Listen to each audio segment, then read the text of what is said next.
प्यारे विद्यार्थियों, यूनिट 3 में हमने लीफ टॉपिक स्टार्ट किया था। उसका फर्स्ट लेक्चर हमने देख लिया था। अब हम आज की जो लेक्चर है उसमें पर्ण की उत्पत्ति और जो पर्ण है उसका विकास कैसे होता है उसका अध्ययन करेंगे। छोटा सा टॉपिक है, तो कृपया ध्यान से देखिएगा इसको।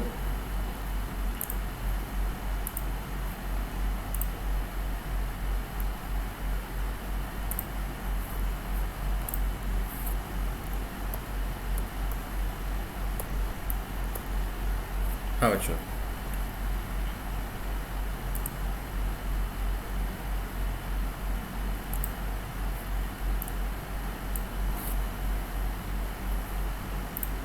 स्टार्ट करते हैं। पर्ण की उत्पत्ति व विकास। ठीक है, पर्ण क्या होती है हमने देख लिया। पर्ण के प्रकार किन आधारों पर और कितने प्रकार के ये होते हैं वो हमने देख लिया। ठीक है, तो आज के टॉपिक में बच्चों हम देखेंगे कि पर्ण की जो उत्पत्ति होती है वो कैसे होती है और उसका जो विकास होता है बच्चों वो किस प्रकार निर्धारित होता है। ठीक है, स्टार्ट करते हैं आज का।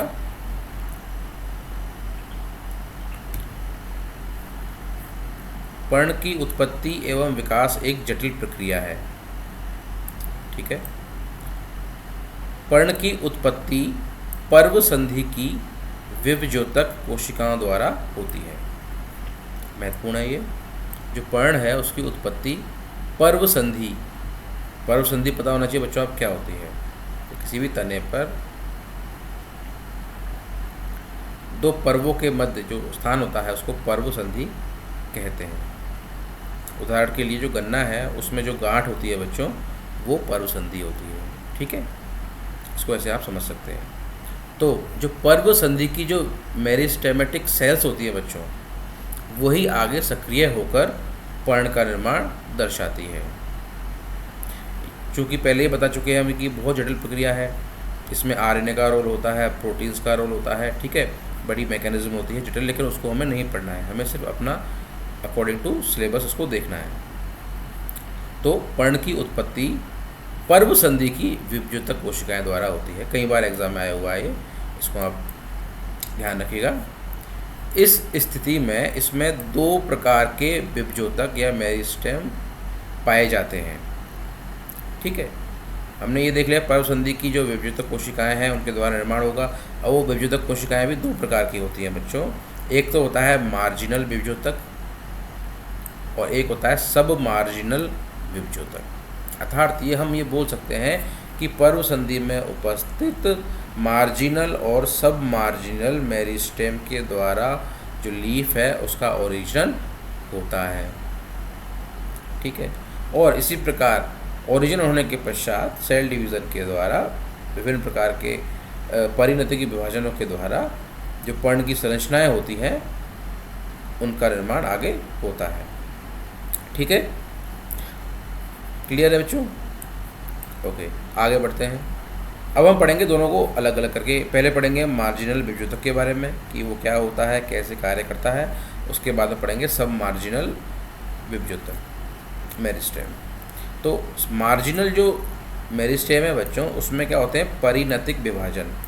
उसके द्वारा क्या है ऊपरी व निचली प्रोटोडर्म का निर्माण होता है। ठीक है साहब, जिसकी सक्रियता से क्रमशः ऊपरी व निचली एपिडर्मिस बनती है। ठीक है, ओके। अब इसकी जो है फ्लो चार्ट के द्वारा हम समझने का प्रयास करते हैं इसको। मार्जिनल मेरिस्टेम हो गया बच्चों, उसमें होगा पेरिकाइनल डिवीज़न पीडी। ऐसा विभाजन जिनके द्वारा पंक्तियों की संख्या में वृद्धि होती है मार्जिनल जो है परिणतिक विभाजन कहलाता है। ठीक है, ऐसा विभाजन जिनके द्वारा कोशिकाओं में विभाजन इस प्रकार होता है कि जिससे कि उनकी जो है पंक्तियाँ उनमें वृद्धि होती है, परिणतिक विभाजन कहलाता है। ठीक है, अभी मार्जिनल मेरिस्टेम होगा बच्चों, इसमें हुआ पेरिकाइनल डिवीज़न।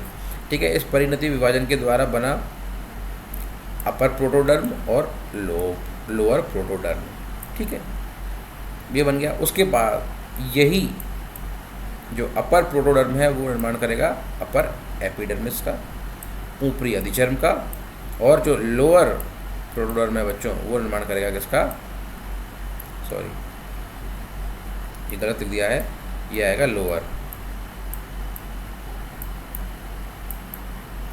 ठीक है, सो करेक्ट कर लीजिए इसको। तो जो लोअर प्रोटोडर्म है उसके द्वारा निर्माण होगा लोअर एपिडर्मिस का, ठीक है। मार्जिनल, इसका मतलब क्या हुआ, मार्जिनल मेरिस्टेम जो है बच्चे उसके द्वारा फाइनली अधिचर्म का निर्माण होता है, चाहे वो ऊपरी अधिचर्म हो या निचली अधिचर्म हो, ठीक है। और ये निचली अधिचर्म और ऊपरी अधिचर्म क्या करती है, क्यूटिकल युक्त होती है सामान्यतः, और जो है पर्ण की सुरक्षा करने का कार्य करती है, ठीक है, ये हो गया। अब हम पढ़ेंगे दूसरा सब मार्जिनल मेरिस्टेम। तो सब मार्जिनल मेरिस्टेम में भी परिणतिक विभाजन ही होता है, पंक्तियों की संख्या बढ़ेंगी, उसके द्वारा मीजोफिल एवं वेस्कुलर बंडल्स है उनका निर्माण किया जाता है, ठीक है। मार्जिनल जो मेरिस्टेम था उसके द्वारा एपिडर्मिस का निर्माण किया गया था, और जो सब मार्जिनल मेरिस्टेम है बच्चों उसके द्वारा मीजोफिल जो टिश्यू है वो और वेस्कुलर बंडल्स उसका निर्माण होता है, ठीक है। ये पर्ण की बात कर रहे हैं, पत्तियों के विशेष संदर्भ में, ठीक है। तो फ्लोचार्ट देखते हैं क्या बोल रहे हैं। सब मार्जिनल मेरिस्टेम में हुआ बच्चों पेरिक्लाइनल डिवीज़न, परिणतिकी विभाजन, इसमें भी पीडी, ये भी और यहाँ भी, ठीक है। 3 प्रकार की संरचनाएं सब मार्जिनल मेरिस्टेम बनाएगा, एक तो है अपर मीजोफिल, एक लोअर मीजोफिल, ठीक है, और बीच में है मिडिल सब मार्जिनल मेरिस्टेम, ठीक है। अभी जो अपर मीजोफिल है उसके द्वारा बच्चा निर्माण होगा पेलिसेड टिश्यू का, जो लोअर मीजोफिल है बच्चों उसके द्वारा निर्माण होगा स्पॉन्जी टिश्यू का, और बच्चों जो मिडिल सब मार्जिनल मेरिस्टेम है वो 2 प्रकार की संरचनाओं का निर्माण करेगा, एक तो करेगा स्पॉन्जी टिश्यू का निर्माण और एक करेगा वेस्कुलर बंडल का निर्माण, ठीक है। तो आप याद रखिए, कहने का मतलब ये है सब मार्जिनल मेरिस्टेम जो है विभिन्न परिणतीय विभाजनों के द्वारा अंत में मीजोफिल टिश्यू 2 प्रकार के होते हैं जैसे आपको पता है, एक तो हो गया पेलिसेड टिश्यू और दूसरा हो गया स्पॉन्जी टिश्यू। तो मीजोफिल अथवा इसको ऐसे बोल दीजिए पेलिसेड टिश्यू और स्पॉन्जी टिश्यू का निर्माण होता है, प्लस वेस्कुलर बंडल्स का निर्माण होता है, ठीक है। तो पर्ण की और उत्पत्ति के विकास में जो पर्व संधि है वहाँ पर 2 विशिष्ट प्रकार के जो है मेरिस्टेम पाए जाते हैं, एक तो मार्जिनल मेरिस्टेम और एक होता है सब मार्जिनल मेरिस्टेम। उनके द्वारा ही विभिन्न संरचनाओं का जो है उत्पत्ति भी होती है, और उन्हीं में बारंबार विभाजन के द्वारा एक पूर्ण विकसित जो है पर्ण आपके सामने दिखाई देती हैं, ठीक है बच्चों। तो ये हमारा छोटा सा टॉपिक था,